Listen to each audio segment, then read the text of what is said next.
The hidden records called it Psychiatrist Ada's horrible sexual punishment. In 1885, Dr. Adelaide Hartwell, the head of London's most respected asylum, was praised as a pioneer in the treatment of the mentally ill. But every Tuesday night, in the basement of Whitmore Asylum, she turned into a different person. David and Thomas, two of her patients, found out her secret. The treatments weren't medical. They were torture and sexual abuse that she pretended were psychiatric care. Rich families paid her to kill off male relatives who were in the way, break their minds, steal their dignity, and make sure they never spoke again. She wrote down every attack, every scream, and every broken heart in great detail. All 30 men died of natural causes in 5 years, which is a lie. Thomas died just days after trying to expose her. His last message was, "The basement, Tuesday nights. God help us all." Parliament protected her. The press kept the story quiet, and even the police turned a blind eye. But why did the most powerful men in London protect a monster? What did she know that scared them so much? On a Tuesday morning in October 1885, the envelope with the official seal of Whitmore Private Asylum arrived. It carried with it the weight of unfinished conversations. Margaret Sinclair flipped the cream-colored paper over in her hands, her fingers tracing the familiar slant of Thomas's writing through the thin paper. After what the family called his unfortunate episode with the family shipping business, their uncle's personal doctor decided that her brother was mentally unstable and put him in a mental hospital for 3 months. Margaret had been to see Thomas twice. Both times, he looked empty-eyed and strangely calm, which was very different from the passionate young man who used to argue politics with her late into London's smoky nights. The letter had only 5 words, written in Thomas's increasingly shaky handwriting. "She makes us do things." There was no signature or explanation, just those 5 words that seemed to crawl across the page with an urgency that made Margaret's skin crawl. The second letter came 2 days later. This one had the asylum's official letterhead and Dr. Adelaide Hartwell's exact signature on it. It told her that Thomas had killed himself during the night, which was a sad event. The family was sorry for what they were going through and could help make plans for a quiet burial. Margaret looked at the formal language, which was meant to confuse rather than inform, and felt something cold settle in her chest. The timing was too perfect and too final. Thomas had been scared of something or someone, and now he was dead. The funeral was small, and it was raining lightly and gray, which seemed to match the mood of the few people who were there. Their uncle, Edmund Sinclair, stood next to the grave with his face a mask of appropriate grief that didn't quite reach his eyes.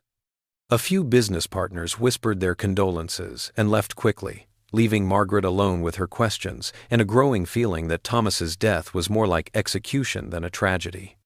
It was then that she saw the thin man in a worn coat standing near the cemetery gates.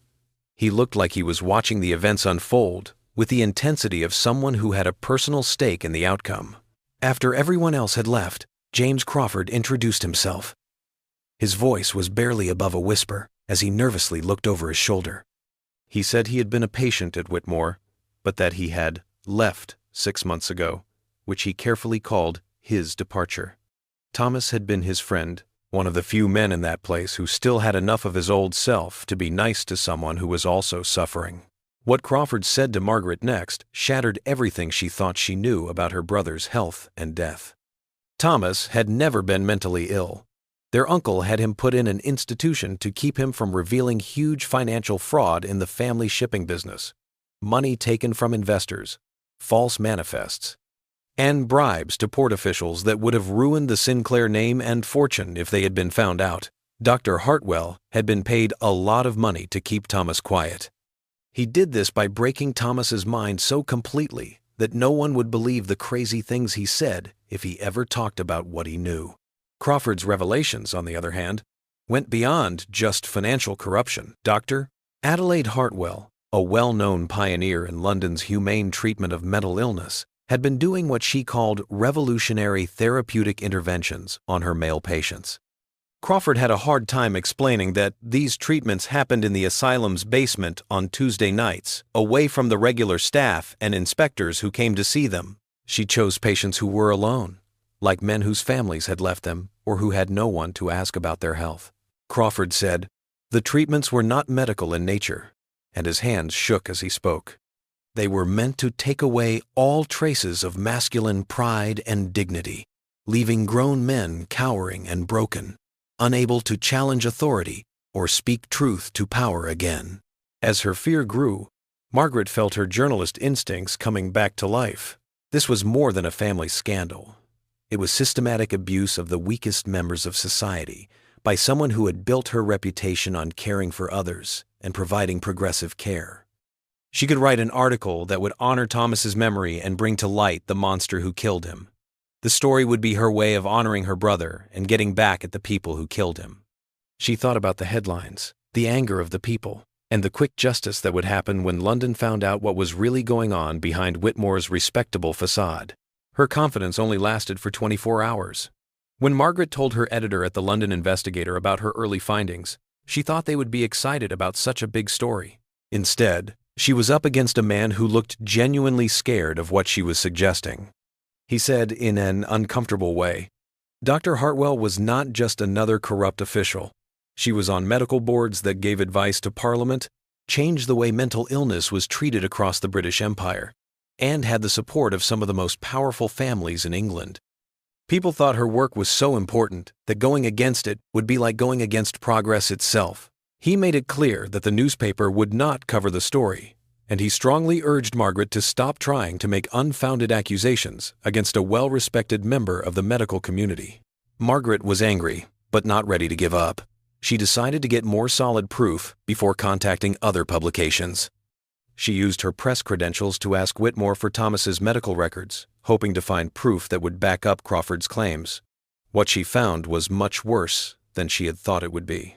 The file told the story of a young man named Thomas Sinclair who had never lived. He had shown signs of severe mental instability since he was a child, had tried to kill himself several times, and had been committed after attacking his uncle in a paranoid rage. Every detail was made up with professional care, making a story that explained why he was put in a mental hospital and why he died. The handwriting was strange the whole time. The signature was clearly forged, and the dates were changed to make it look like the person's mental health was getting worse over time. But on the edge of the last page, barely visible in pencil, Margaret found something that made her blood run cold. The words that would haunt her dreams were written in Thomas's real handwriting, so lightly that they had gone unnoticed when the file was made. "The basement, Tuesday nights. God help us all." Her brother had managed to leave her a message, a desperate attempt to make sure that someone would eventually understand what had happened to him and the other men who had gone missing while being cared for by Dr. Hartwell. Margaret closed the file and sat in the asylum's visiting room, where she could hear the quiet sounds of people suffering. She realized that Thomas's death was not an end, but a beginning. She wasn't looking into a story anymore. She was fighting a war against an enemy who had already shown she would kill to keep her secrets safe. Margaret spent 3 sleepless nights planning her approach to Whitmore Asylum because she knew that confronting Dr. Hartwell directly would only make him aware of her suspicions.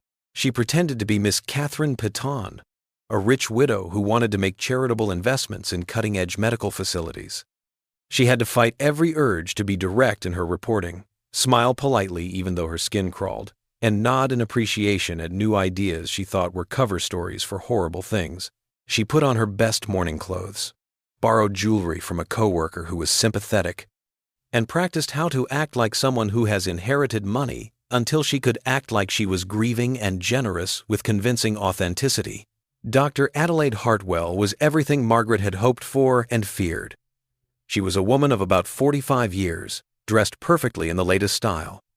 Her smart eyes seemed to take in every detail of her visitor's appearance and behavior. Her office was a shrine to modern medical thought.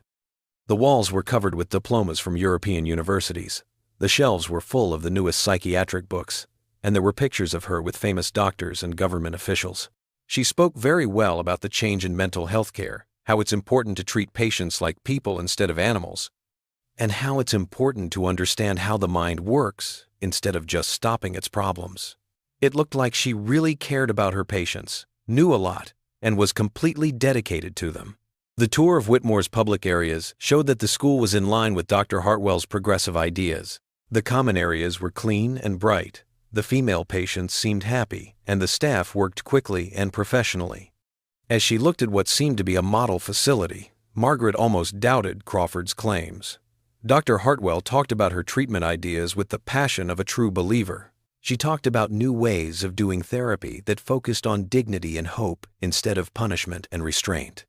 She talked about how each patient was different and had different needs, and how important it was to make places where healing could happen instead of despair. Margaret's training as a journalist taught her to pay attention to what people tried to hide, and over time she started to notice things that didn't fit with the asylum's carefully crafted image. The male patients they saw on the tour scared her, even though it was a warm fall afternoon. They moved in a way that wasn't natural, and their body language showed that they were terrified and not respectful. Whenever Dr. Hartwell came near, they kept their eyes on the floor. When the doctor talked to them directly and called them by name in a kind way, they flinched as if they were going to be hit. Their answers were short and to the point, and they spoke so quietly that Margaret had to strain to hear them. When Dr. Hartwell reached out to touch their shoulders in what looked like gestures of maternal concern, several men began to shake visibly. One patient, a young man who couldn't have been more than 25, caught Margaret's eye. His dark hair and thin frame made her think of Thomas in a painful way. When Dr. Hartwell called him David and praised his progress in the last few weeks, the young man's whole body went stiff, and Margaret could tell he was barely holding back panic. His eyes flicked to the doctor's face for a split second, and in that split second, Margaret saw something that made her stomach turn with recognition. It was the same look she had seen in Thomas's eyes during her last visit, the empty, hopeless look of someone whose spirit had been broken down by things they couldn't control or understand.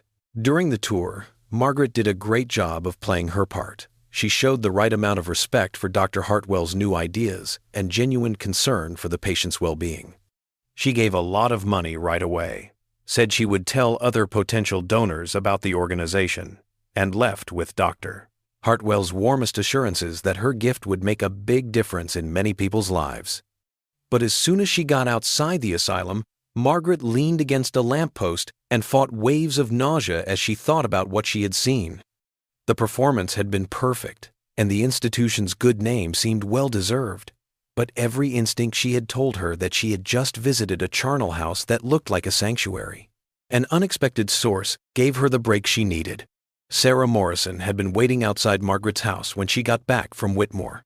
She was a thin woman with gray hair that was too early and hands that shook as she introduced herself. She had worked as a nurse at the asylum for 7 years before being fired 6 months ago for what the official records called insubordination and theft. Sarah said in a voice barely above a whisper that the truth was that she could no longer keep quiet about what she saw during her night shifts. She had tried to write down the abuse, tell the asylum's board of directors about her worries, and even write letters to medical officials in London. Every time she tried to do something, she was threatened with legal action, character assassination, and finally firing when she wouldn't take back her accusations. The proof Sarah had found was worse and more extensive than Margaret had ever thought possible. She had kept detailed records of Dr. Hartwell's Tuesday night sessions for 3 years, hidden away in a trunk under her boarding house bed.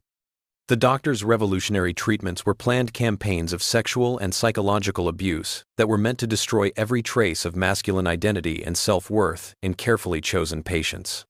She went after men whose families had left them, whose presence in society was no longer useful, and whose disappearance would not lead to much investigation. The basement sessions went on for hours, and Dr. Hartwell used techniques that combined medical knowledge with sadistic creativity to completely break her victims. She kept detailed notes on each patient's responses, their breaking points, and the best ways to make them completely dependent on her, Sarah said. As Sarah talked about how big the conspiracy was, Margaret's heart raced. Rich families paid a lot of money to have bothersome male relatives permanently put in institutions and mentally broken. Business partners made sure that men who had damaging information were put in jail. Whitmore was an easy way for government officials to get rid of people who might blow the whistle or cause political problems. Dr. Hartwell had made the perfect system. She got what she wanted while doing important work for London's most powerful people, all while pretending to be doing groundbreaking medical research. Margaret and Sarah thought they had enough proof to take down Dr. Hartwell and end her business for good. They had patient records, witness statements, written payments, and detailed descriptions of certain instances of abuse. Sarah's medical training gave her observations more weight, and Margaret's background as a journalist would make sure the story got the attention it deserved. They spent 2 days getting ready for their presentation, putting together evidence, and figuring out which authorities would be best to talk to about what they had found. They were sure of themselves until they tried to make their case.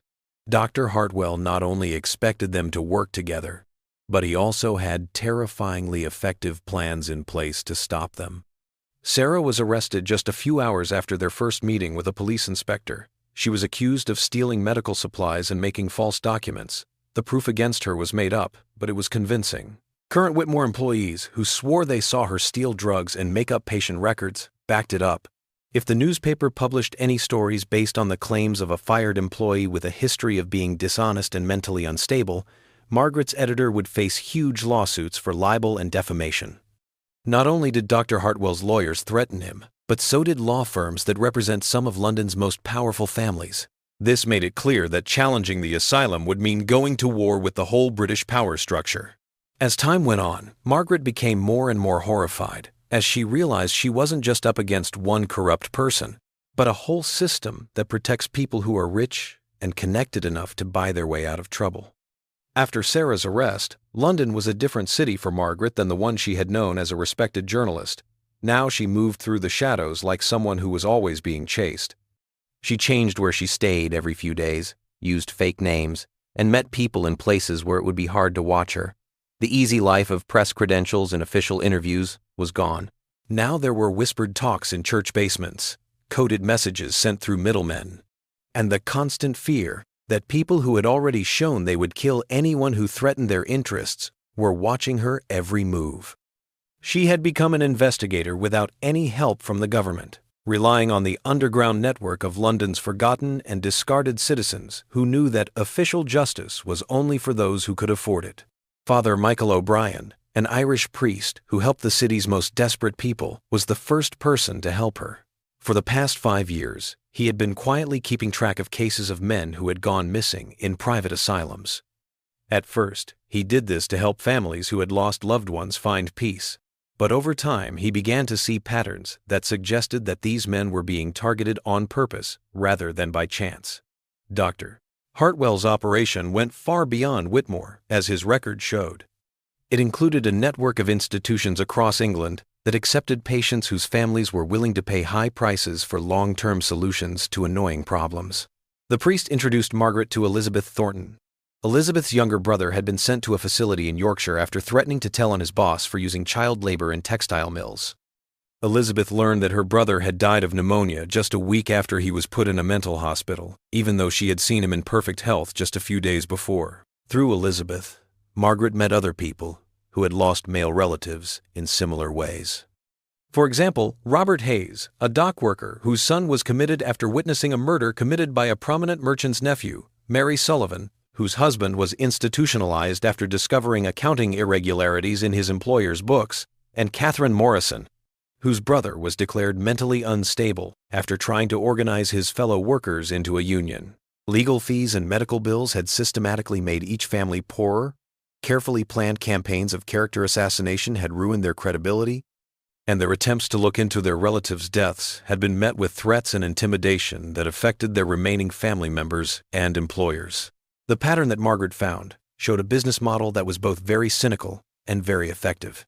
Rich families, corrupt business people, and government officials had made a market for getting rid of people who were in the way, and Dr. Hartwell was both a service provider and a customer.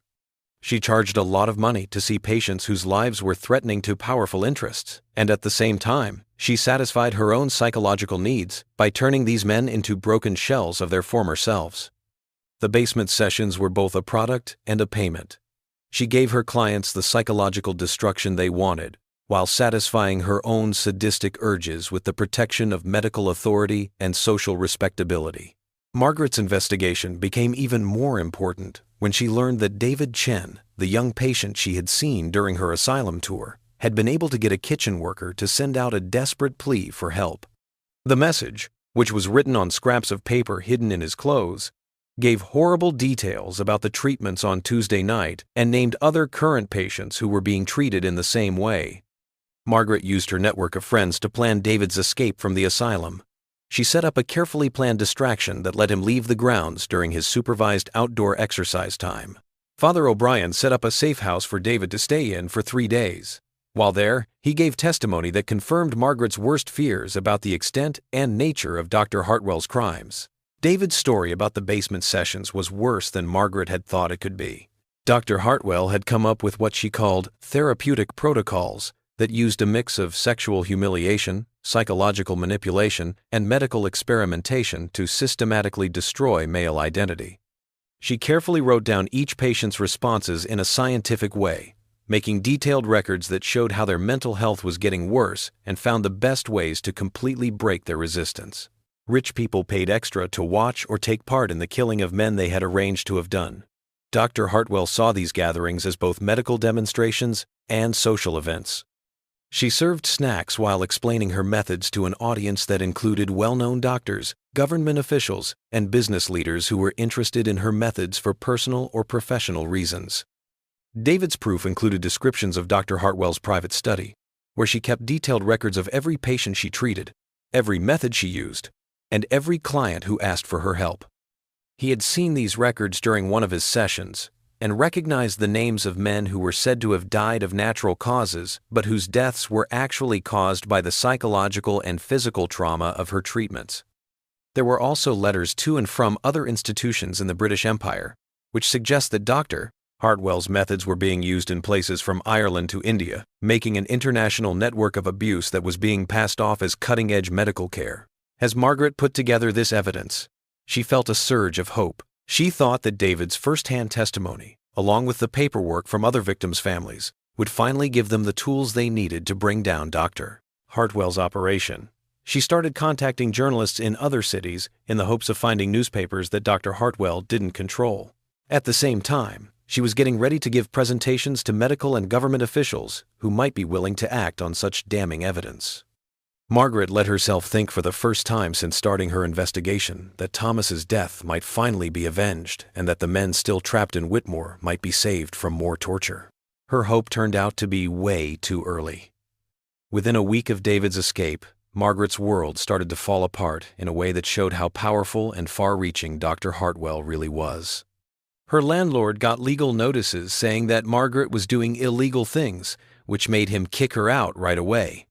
Her last few journalistic contacts stopped answering her calls or said they had never heard of her, which suggests that someone had put pressure on them to cut off all professional ties with her. Anonymous letters came to her temporary home and described in graphic detail what would happen to her if she kept looking into things.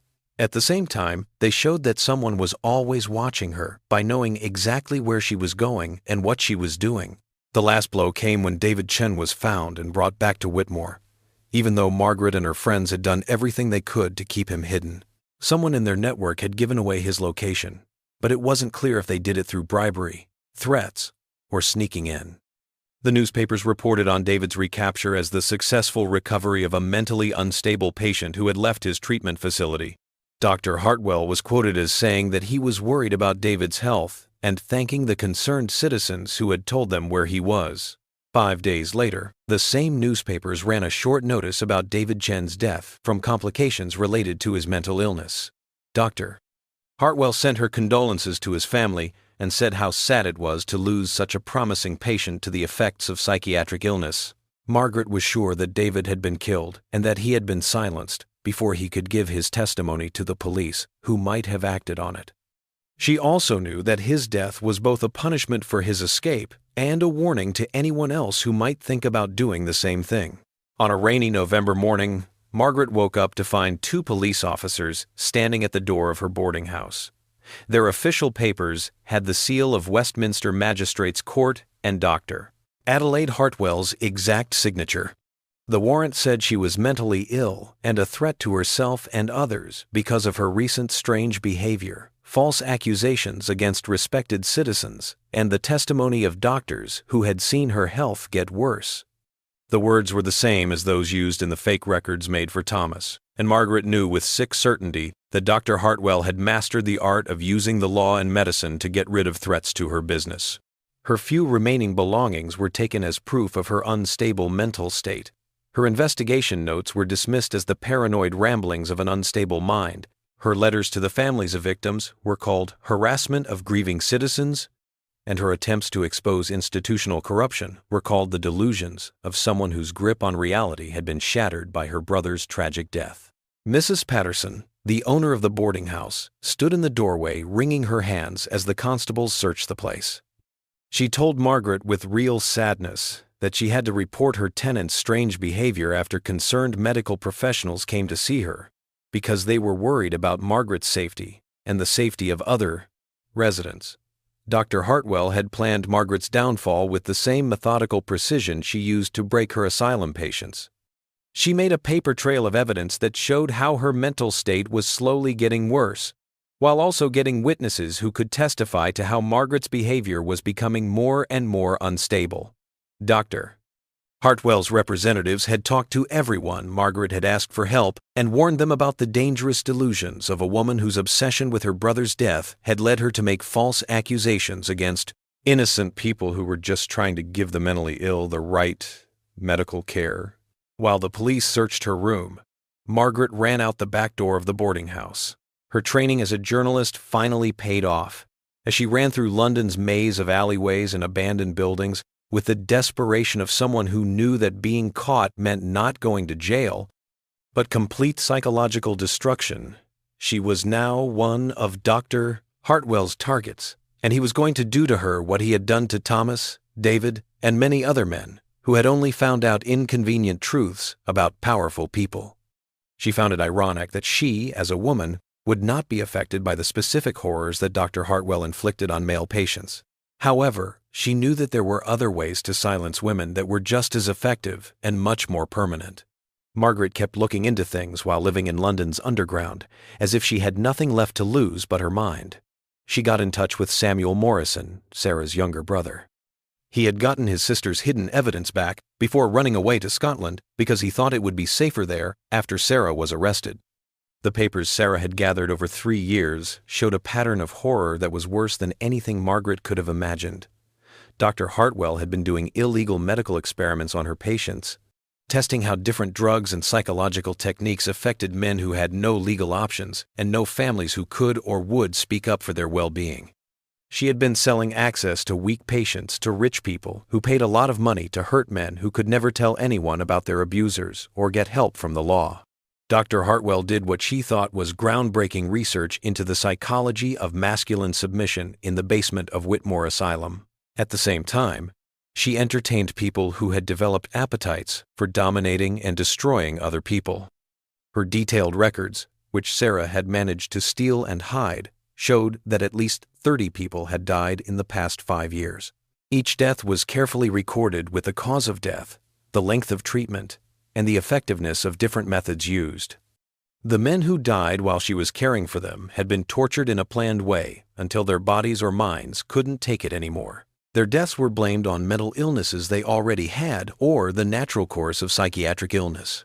The worst thing for Margaret was finding out that Thomas had not been a random victim but a specific threat who had been marked for death months before he went to jail. Thomas found out about Dr. Hartwell's financial dealings with rich families all over England by accident while working for their uncle's shipping company. He found payment records and letters that showed the true extent of her operation. He had been trying to write down this proof when their uncle, who was also a client of Dr.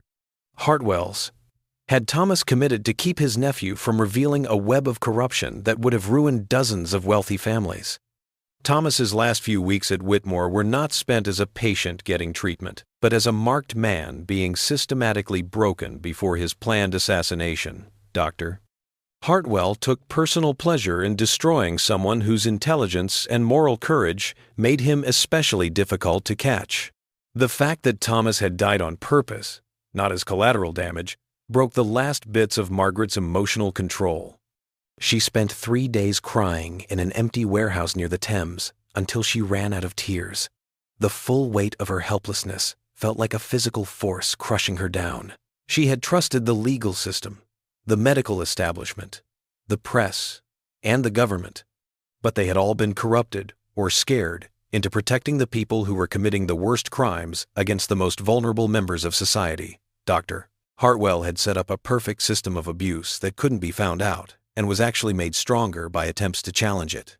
Each failed investigation made potential whistleblowers look worse and showed other victims how useless it was to seek justice through official channels. Margaret's breakdown was complete and devastating. For days at a time, she couldn't eat, sleep, or think clearly as she went through rage, despair, and a crushing sense of betrayal by the world she had believed in. She started to doubt not only her ability to fight such widespread corruption, but also her right to live when her brother and so many other innocent men had died while she was powerless to save them. The investigation that had started as a search for justice had turned into a trip to hell, showing her horrors so widespread and systematic that they made her question her basic beliefs about human nature and the possibility of goodness existing in a world where such evil could thrive with official protection and social approval. She now understood why so many people chose to stay ignorant instead of becoming aware, why witnesses stayed quiet instead of speaking the truth, and why victims' families accepted official explanations instead of pushing for investigations that would only cause them more pain and destruction without giving them any hope of real justice or accountability. Margaret met Father Michael O'Brien when she was at her lowest point, living like a ghost in London's forgotten corners. She wasn't looking for spiritual guidance. She was just a broken woman who had run out of places to hide. During a very bad storm in December, she took shelter in the crypt under St. Bartholomew's Church. She thought she would only find cold stone and a brief break from the rain that had soaked through her old coat. Instead, she found a man who was probably in his 50s, taking care of other lost souls who had sought refuge in the church's depths, former asylum patients, fired servants, and broken families who had learned that society's mercy only went as far as its comfort with uncomfortable truths. Father O'Brien didn't ask her any questions about why she was there. He just gave her warm soup and a quiet place to rest where she wouldn't be found, but his eyes showed that he knew someone who had been through similar dark times and knew that healing took more than prayers or empty words. As Margaret slowly got her strength back and started to talk about what she had learned over the course of several weeks, Father O'Brien told her what he knew about the forces she had been fighting.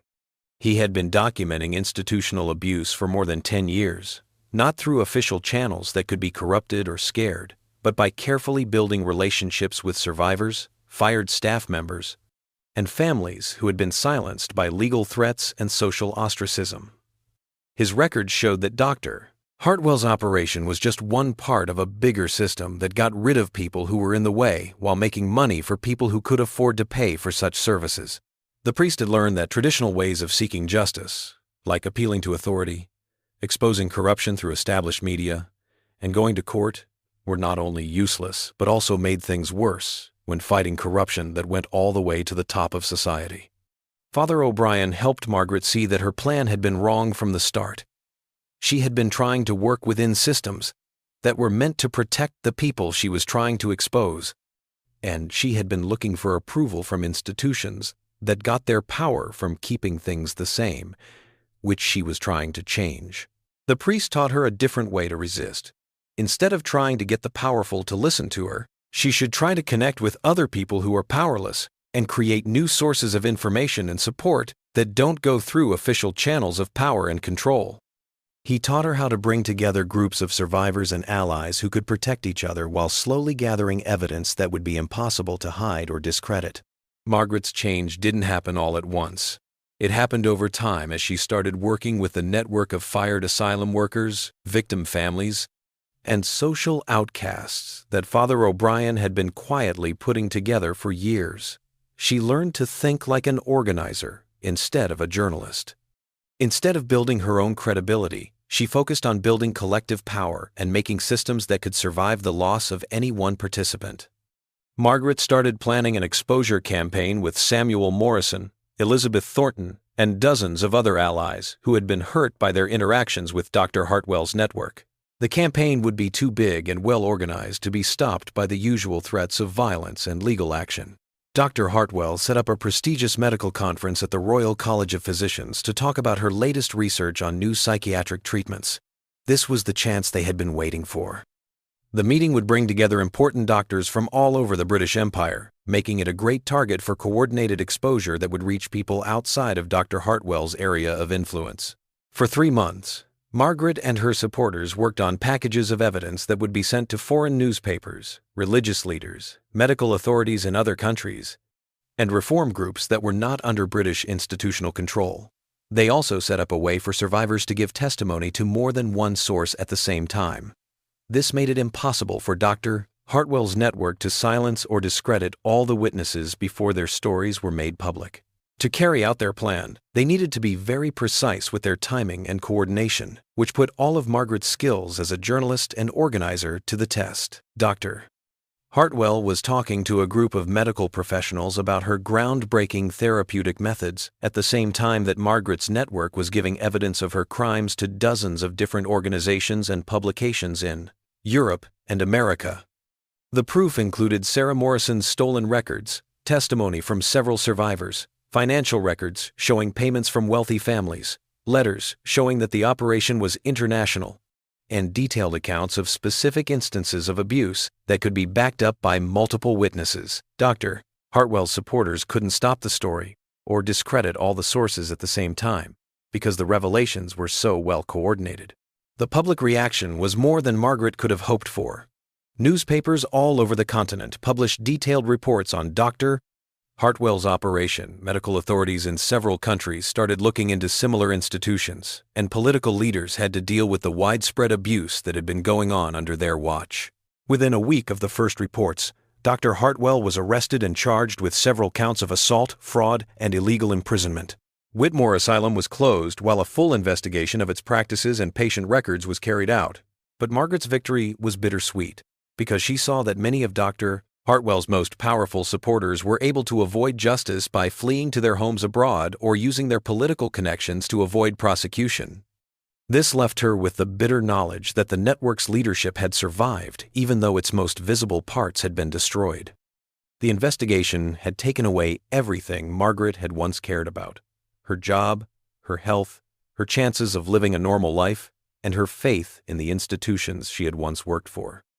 She came out of the fight physically weak from months of stress and bad living conditions, emotionally scarred by the terrible things she had seen and written about, and socially cut off from the respectable society that had turned her down when she tried to tell the truth about things that made people uncomfortable. But she had done something that seemed impossible. When she first got Thomas's desperate letter, she had given a voice to the victims of institutional abuse who couldn't speak for themselves, and made a way to fight corruption that went beyond the reach of traditional authority. A year after Dr. Hartwell was arrested, Margaret stood in the memorial garden that had been made where the basement of Whitmore Asylum had once been a place of terrible things. The area was now filled with flowering plants and stone markers with the names of the 30 men who had died while Dr. Hartwell was in charge, including Thomas Sinclair, whose grave marker said, "He died exposing institutional corruption." Margaret went to the site often, not only to honor her brother's memory, but also to remind herself of the cost of silence and the need to keep fighting for justice, even when it seemed impossible to win. She started a small newspaper to look into abuse in institutions. It was funded by donations from survivors and reform groups, and it ran out of a small office that served as both a newsroom and a safe house for people who needed help fighting corrupt officials. Margaret felt the weight of what she had seen and done. She knew that her investigation had only uncovered a small part of the widespread abuse that happened in the shadows of society. But she had found meaning in speaking up for people who had been silenced by power and privilege. Her work would never bring back the lives that were lost or completely heal the wounds caused by institutional corruption, but it showed that even the weakest people can stand up to the strongest systems of abuse when they have the courage to speak the truth and the wisdom to work together instead of fighting alone.